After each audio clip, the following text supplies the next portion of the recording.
Hello and welcome. My wife and I have driven from Perth to Sydney and back many times.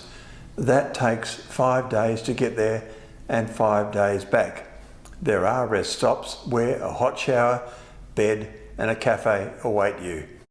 Not so for Miss Irene Dean-Williams. In 1932, she flew this distance in her Gipsy Moth, becoming the first aviatrix to fly across Australia east to west. Who was this pioneering woman? Irene was born Selina Irene Schmidt at Warrakanbeil in Victoria on the 12th of July 1903, the youngest of three daughters to John and Selina Schmidt. John was of Polish descent and had spent the 1890s prospecting in Western Australia. Selina was the granddaughter of George Lord, who arrived in Australia from Liverpool in 1841. Irene's parents moved to WA for work, where John died of pneumonia in 1904 after contracting a chill. No antibiotics in those days.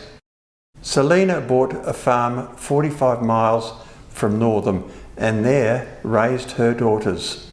She remarried in 1910 to Harry Dean-Williams. In 1929, Irene attended an air show at Wongan Hills where she met Harry Cannonball Baker. This charismatic man took her for a flight, and this kick-started her love of flying. Harry Baker was an interesting man whom we have covered in a previous video. Irene enrolled for training at Maylands Aerodrome on the 3rd of February 1931. Harry Baker was her instructor. Maylands Aerodrome was Perth's first permanent aerodrome, home to the Royal Aero Club of WA. Her mother had bought Irene a DH-60 Gipsy Moth biplane, uniform Juliet Hotel, costing £700 from Harry Baker's aviation company. What an extraordinary thing for a mother to do, though not unique. Nancy Burt Walton's family helped her buy a Gipsy Moth also in 1933. Irene became the first woman to own a plane in Western Australia. Earlier, in 1929, Florence Terry of New South Wales became the first woman in Australia to buy her own aircraft. On the 30th of May 1931, Irene obtained her private pilot's Certificate of Competency number 775.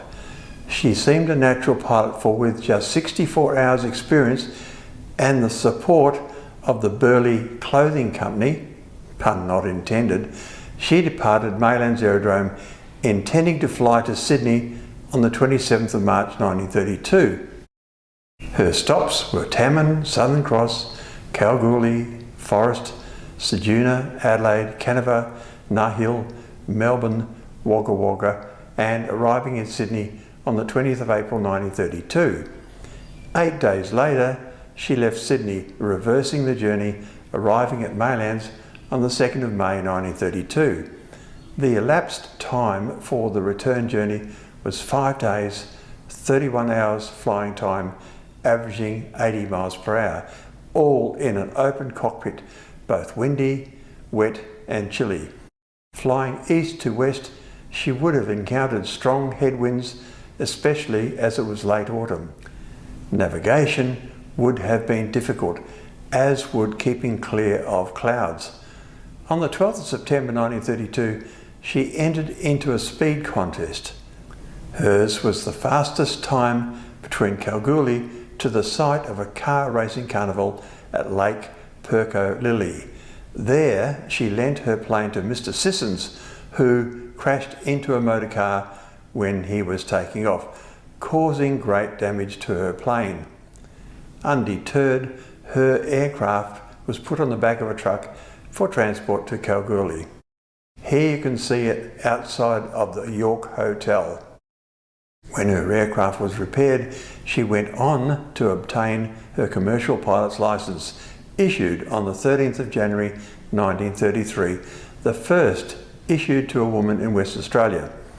To put this into context, the first Australian female pilot to receive a licence was Millicent Bryant in 1927, and the first Australian commercial pilot licence holder was Phyllis Arnott in 1931.